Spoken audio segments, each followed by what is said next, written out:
Hello everyone, welcome back to my channel. Myself Dr. Humanaz, and today I'm going to explain about variables. सबसे पहले अगर हम इन educational research में variable की बात करेंगे तो वेरिएबल जो हैं वो एक बहुत इम्पॉर्टेंट रोल प्ले करते हैं साइकोलॉजिकल एंड एजुकेशनल रिसर्च में। क्यों वेरिएबल जो होते हैं ये किसी भी अगर कहा जाए कि कोई भी any measurable attribute of object thing, किसी भी कोई भी चीज़ को हम मेज़र कर सकें वो हमारे वेरिएबल होते हैं। जैसे कि अगर हम रिसर्चेज में बात करें कि अलग अलग जिस टाइप के वेरिएबल्स को हम यूज़ करते हैं, अगर स्पेशली हम बात इस चीज़ की करें तो यस, कोई ऐसा ऑब्जेक्ट, कोई ऐसी थिंग, कोई ऐसी मीन जिसके एट्रीब्यूट्स में मेजरेबल अगर कैरेक्टरिस्टिक्स है तो उसको वेरिएबल कहा जाएगा, वो वेरिएबल होगा। ठीक, जैसे अगर मैं बात करूँ तो इंटेलिजेंस की बात करते हैं, अगर किसी पर्सन के इंटेलिजेंस की बात करते हैं अगर, तो उसमें हम उसको मेज़र कर सकते हैं। मल्टीपल टेस्ट हैं, मल्टीपल साइकोलॉजिकल टूल्स हैं जिसके थ्रू हम उसको टेस्ट कर सकते हैं। टेस्टेबल है ये, नॉन टेस्टेबल चीज़ नहीं है कि जिसको हम मेज़र ही ना कर सकें। तो यहाँ पे मेज़रेबल चीज़ कही जा रही है तो हम उसको मेज़र कर सकते हैं। मल्टीपल स्किल्स होते हैं हमारे पास जिनके थ्रू हम कर सकते हैं। एंजाइटी लेवल, स्ट्रेस लेवल, सारी चीज़ें हम मेज़रेबल, तो ये एक वेरिएबल होता है। ठीक, तो जो वेरिएबल है, जैसे यहाँ पे लिखा है कि in educational research variable refers to any characteristics, traits और attribute that can be measured और observed and the varies among individual और ग्रुप्स। ओके, तो ऐसा कोई एट्रीब्यूट जिसको मेजर किया जा सके वो होता है हमारा वेरिएबल। अब वेरिएबल भी बहुत तरह के होते हैं जो हम अपने रिसर्च में यूज़ करते हैं। हमारा नेक्स्ट पॉइंट है टाइप्स ऑफ वेरिएबल, और टाइप्स ऑफ वेरिएबल में 3 कैटेगरी में इनको डिवाइड किया गया। सबसे पहले कैटेगरी में है dependent variable, independent variable and relevant variable. Relevant variable को हम कंपाउंडिंग भी कहते हैं और भी मल्टीपल नेम से, जिससे इसको जानेंगे वो हम आगे अभी जब डिस्कस करेंगे तब मैं आपको बताऊंगी। सेकेंड कैटेगरी में है active variable and attributes variable. Third category में है qualitative variable and quantitative variable. तो सबसे पहले अगर हम मूव करते हैं डिपेंडेंट वेरिएबल पे, तो हम सबसे पहले जानेंगे कि डिपेंडेंट वेरिएबल क्या होता है। बेसिकली डिपेंडेंट वेरिएबल में जो हम कहा जाए कि किसी भी रिसर्च में जो डिपेंडेंट वेरिएबल होता है वो उसके बारे में रिसर्चर कुछ प्रिडिक्शन करता है, मान के इसको प्रिडिक्ट करके चलता है। जैसे कि ऑब्जर्व किया जाता है और रिकॉर्ड किया जाता है। जैसे माना गया, एक एग्जांपल देती हूँ मैं आपको कि एक 5 साल का एक बच्चा है। अब हम उसके लर्निंग बिहेवियर को, यानी कि उसके लर्निंग, किसी चीज़ को सीखने की प्रोसेस पे हम स्टडी करते हैं।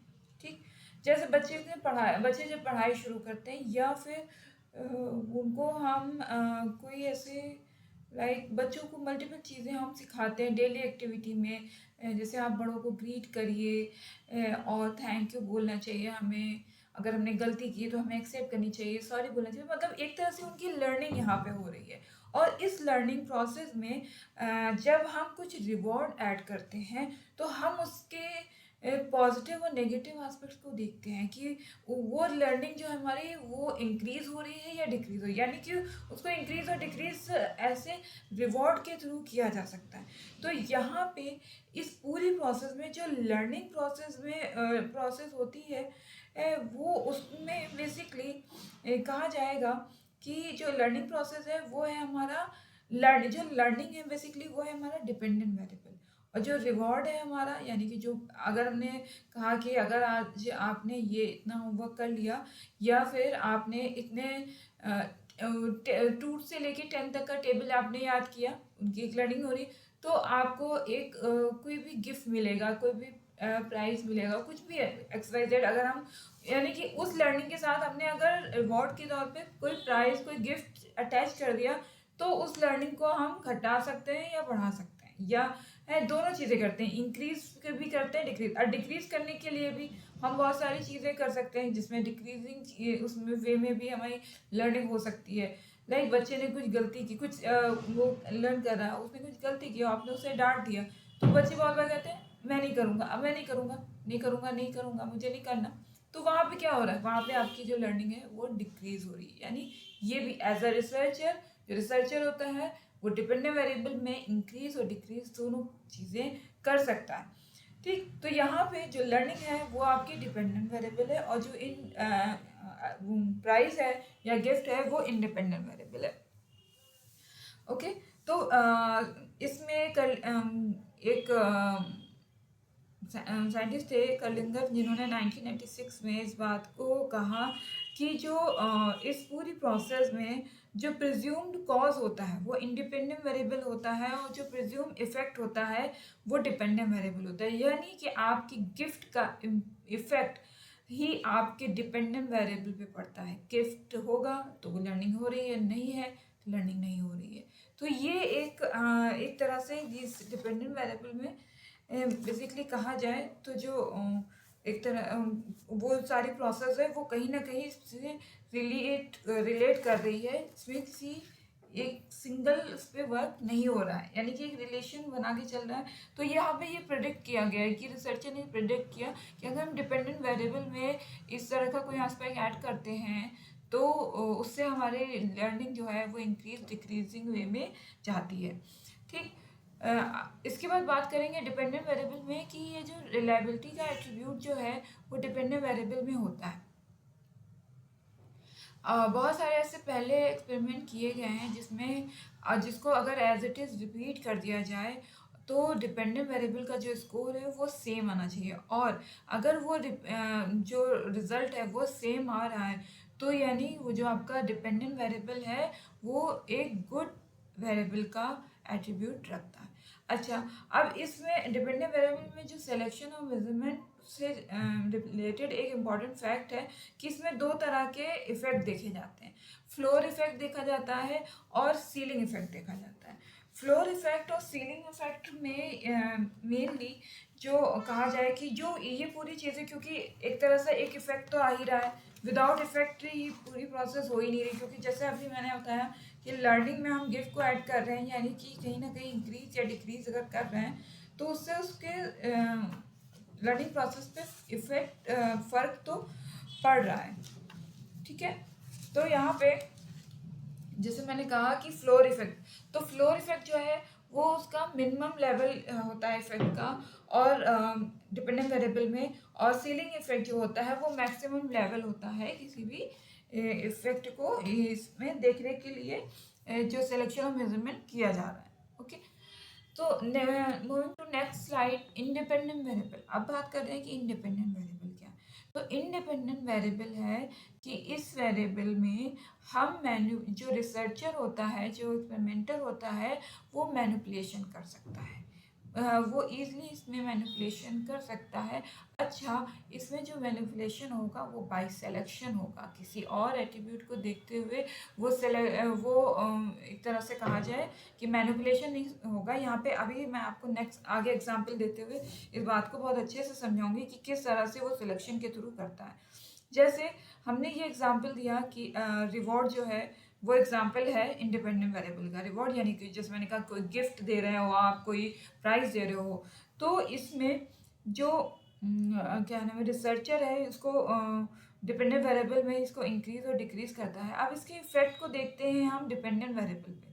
ठीक, लाइक इसमें इस चीज़ में भी देखते हैं, जैसे रिवॉर्ड की बात की, आपने कहा बच्चों को जैसे हम किस चीज़ का रिवॉर्ड देते हैं, मतलब किसी चीज़ की उन्हें ज़रूर वो चाहते हैं, वो साइकिल चाहते हैं, या बहुत ही बेसिक लेवल पे बात करूँ तो हम क्या कहते हैं आपको चॉकलेट मिलेगा, आपको बैलून दिए जाएंगे। तो इस तरह से अब आप उसके नंबर ऑफ चॉकलेट या नंबर ऑफ बलून को इंक्रीज करके देखो, आप उसका इफेक्ट देखोगे उस चीज़ पे। आप इस चीज़ को आपको उसका जो इफेक्ट हो सकता है लर्निंग। आपने बच्चे को कहा आज शाम में आपको इतने सम्स करने हैं, आपको 2 चॉकलेट मिलेंगे, बच्चे की लर्निंग इंक्रीज होगी। वो कहीं ना क्यों, क्योंकि एक रिवॉर्ड उसके साथ जुड़ा हुआ है, तो वो जो किया जा रहा है इफेक्ट उसका जो हो रहा है वो बढ़ रहा है। ठीक, अभी आप इसमें से रिवॉर्ड हटा तो उसका इफेक्ट जो होगा वो कम होगा। तो इंडिपेंडेंट वेरिएबल में जो इसको एक्सपेरिमेंटल वेरिएबल भी कहा जाता है, कंट्रोल्ड वेरिएबल भी कहते हैं। कंट्रोल नहीं कहा जाता, कंट्रोल कहा जाता है। इसमें ईडी लगेगा, इसलिए ये कंट्रोल है कि इसको कंट्रोल किया जा सकता है बाय रिसर्चर। जब कभी ज़रूरत पड़ती है कि हमें अपने रिसर्च में कहीं पे मैनिपुलेशन करना है, तो बहुत ईजली रिसर्चर इसमें मैनिपुलेशन करता है। वो इंडिपेंडेंट वेरिएबल होता है जिसमें मैनिपुलेशन किया जाता है। अब आगे इस पर मूव करेंगे तो हम ये देखेंगे कि जो इंडिपेंडेंट वेरिएबल होता है वो दो तरह का होता है, type E and type S type का। तो सबसे पहले अगर बात करें टाइप ई की, तो टाइप ई वेरिएबल ऐसा इंडिपेंडेंट वेरिएबल है जिसमें जो रिसर्चर है वो डायरेक्टली मैनिपुलेशन करता है। जैसे मैं आपने कोई किसी बच्चे जब कोई बच्चे ऐसे है जिसको आप टाइपिंग सिखा रहे हो, डेली आपने कहा इतने नंबर ऑफ वर्ड्स आपको टाइप करने हैं, ठीक। आप नंबर ऑफ वर्ड्स की लेंथ को आप यहाँ पे यानी कि जो मैनिपुलेशन हो रहा है आपने बढ़ाया, आपने कहा 70 करना है आपको, ठीक है, 70 किया, उसका कोई और इम्पैक्ट आप अपने रिसर्च में देखो तो आप उसको कल नेक्स्ट डे बोलो आपको 50 ही करना है। तो यहाँ पे जो मैनिपुलेशन आप कर रहे हो और उसका जो इम्पैक्ट देख रहे हो, उसमें आप मैनिपुलेशन जो आप पहली चीज़ डायरेक्टली कर रहे हो, दूसरा आप इसको इंक्रीज और डिक्रीज करके इसके इम्पैक्ट को देख सकते हो कि क्या फ़र्क पड़ रहा है, इसका रिजल्ट देख सकते हो, ठीक। और टाइप एस में क्या होता है, इसमें भी रिसर्चर मैनिपुलेशन करता है बट इनडायरेक्टली करता है और बाय सिलेक्शन करता है। अगर मैनिपुलेशन हो भी रहा है तो बाय सिलेक्शन होता है, डायरेक्टली नहीं होता है। इसका एग्जांपल दूं, इसमें अगर आप एग्जांपल लो, जैसे एज है, जेंडर है, ठीक, इसकी बात करें। अब जैसे माना गया कि जेंडर की बात यहाँ कर रहे हैं कि मेल फीमेल, ये स्कूल में हमने बॉयज़ एंड गर्ल्स में देखा कि इनके ऊपर हमने एक टेस्ट एडमिनिस्टर किया इंटेलिजेंस का, ठीक है। इंटेलिजेंस आपका माना कि आप इंटेलिजेंस देखना चाहते हो लड़के और लड़कियों में, अब आपको इसमें मैनिपुलेशन करना है, ठीक है। तो मैनिपुलेशन करने के लिए आप सॉरी आपने इसको चेक करने के लिए इंटेलिजेंस एक टेस्ट अप्लाई किया। अब आपको अपना रिजल्ट में मान लीजिए आपने ये सोचा हुआ है या ये कुछ भी ऐसे एक्सवाइजेड ऐसी चीज़ आ जाती है कि आपको देखना है कि मेल का ज़्यादा हो रहा है या फीमेल का हो रहा है। तो वहाँ पे क्या होता है, जैसे अभी मैंने जब आपको सैम्पलिंग का बताया था इससे पहले कि सैम्पलिंग में भी हम जब अपना सैम्पलिंग के लिए जो जो भी मेथड प्रोबेबिलिटी सैम्पलिंग या नॉन प्रोबेबिलिटी चूज़ करते हैं, वहीं पे अगर आपने माना कि आपने नॉन प्रोबेबिलिटी में इंसिडेंटल चूज़ किया, आपके पास ऑप्शन आपने 50-50 करके, जैसे 50 बॉयज़ एंड 50 गर्ल्स ना करके आपने 10 गर्ल्स और 40 बॉयज़ कर दिए, ठीक। आप चाहते हो लड़कियों का जो इंटेलिजेंस लेवल आपको अपनी स्टडी में कम दिखाना है या लड़कों का दिखाना है, आप उसके नंबर्स में यानी बाय सिलेक्शन, जैसे थ्रू सिलेक्शन बोला गया है, सिलेक्शन के थ्रू ये वो नंबर कम करेंगे और वो उसका इम्पैक्ट आपके रिजल्ट पे कहीं ना कहीं ये शो होगा। तो ये जो है वो आपका टाइप एस वेरिएबल है, इंडिपेंडेंट वेरिएबल है, विच इज़ वेरी इम्पॉर्टेंट कि या ये जो है आप जब आगे जो भी स्टूडेंट है जो रिसर्च कर रहे हैं या फिर जो करते हैं, कहीं ना कहीं कोई ना कोई अपने रिसर्च में इसको यूज़ करता ही है।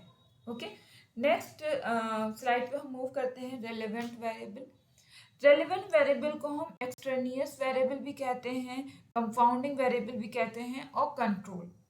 ये एक ऐसा बेसिकली अगर इसको उसकी बात करूँ मैं, तो ये एक ऐसा पोटेंशियल इंडिपेंडेंट वेरिएबल है जो कि वैसे एक तो ये थर्ड वेरिएबल है जो साइकोलॉजिकल रिसर्चेस में यूज़ होता है, और इसका इसको ये भी कहा जाता है कि इसका जो इफ़ेक्ट है वो डिपेंडेंट वेरिएबल पर पढ़ने से जो रिसर्चर है समटाइम्स वो रोक भी सकते हैं। और बहुत बार ऐसा होता है इंडिपेंडेंट वेरिएबल के उसमें ये कुछ ऐसे एक्सटेंडियस वेरिएबल आ जाते हैं, इन्वॉल्व हो जाते हैं जो जिनको हम रोक नहीं सकते, जो कहीं ना कहीं इसमें इन्वॉल्व हो ही जाते हैं हमारी रिसर्चेस में, जिसको एक तरह से नेग्लेक्ट किया जाता है। हम इतना डायरेक्ट उस पर उसका इम्पैक्ट शायद कुछ ही कुछ पॉइंट परसेंटेज में वो आपके रिसर्च में उसको इंक्लूड होता है। तो जो हर तरह के रेलेवेंट वेरिएबल जो होते हैं वो इंडिपेंडेंट वेरिएबल की कैटेगरी में आते हैं, और इसके इफेक्ट की जो स्टडी है वो अगर जैसे रिसर्चर नहीं करना चाहता, इसलिए वो इसको कंट्रोल करके रखना चाहता है, और इसीलिए इसको इस वेरिएबल को हम कंट्रोल वेरिएबल कहते हैं। लाइक अगर मैं इसका एग्जांपल आपको दूं, जैसे मैंने अभी कहा कि मेल और फीमेल है।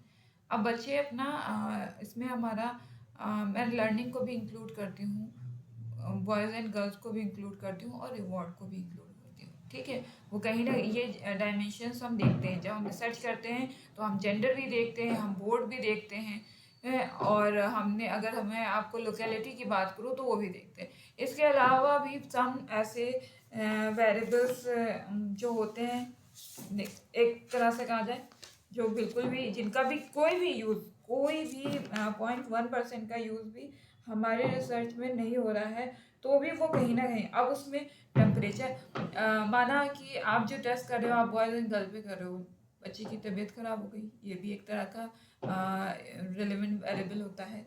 टेम्परेचर की बात हो सकती है, शोर शराबा भी हो सकता है। इस तरह की मतलब होता है जिनको आपको आप बिल्कुल भी इनको ट्राई करते हो एक हद तक कंट्रोल करने की, बट वो फुली मतलब 100% कंट्रोल नहीं होते हैं। तो ऐसी चीज़ें भी इन्वॉल्व हो जाती है जिनका इम्पैक्ट हम अपने रिसर्च में देखते हैं। कुछ ऐसी कंडीशंस हो जाती हैं जिनका इफेक्ट हम अपने रिसर्च में देखते ही देखते हैं। तो ऐसे वेरिएबल जो होते हैं वो हमारे रिलेवेंट वेरिएबल होते हैं। और इसके साथ साथ इन सारे इसमें जो रिलेवेंट वेरिएबल होते हैं वो भी थ्री टाइप्स के होते हैं। सब्जेक्ट रिलेटेड होते हैं, सॉरी, सब्जेक्ट रिलेवेंट वेरिएबल होता है, सिचुएशनल रिलेवेंट वेरिएबल होता है, और सीक्वेंस रिलेवेंट होता है। और इन तीन के बारे में मैं आपको नेक्स्ट वीडियो में और अच्छे से एक्सप्लेन करूँगी। और उसके बाद आगे की जो दो और अदर कैटेगरीज थी, एक्टिव एंड एट्रीब्यूट की, क्वालिटेटिव एंड क्वांटिटेटिव की, वहाँ पे उनके साथ रिलेट करके जब आपको बताऊँगी तो आपको अच्छे समझ में आएगा। सो अभी के लिए जो आपने अभी तक जितने मैंने अभी आपको डिपेंडेंट इंडिपेंडेंट बताया, टाइप ई टाइप एस बताया, तो अगर इसमें से कोई भी आपकी क्वेरी हो तो आप प्लीज़ मुझे कमेंट करें और मुझसे अपनी क्वेरीज पूछ सकते हैं। मैं नेक्स्ट वीडियो में उसको ज़रूर आपको एक्सप्लेन करूँगी। So thank you so much for watching my video. Oh, please subscribe my channel, like, share.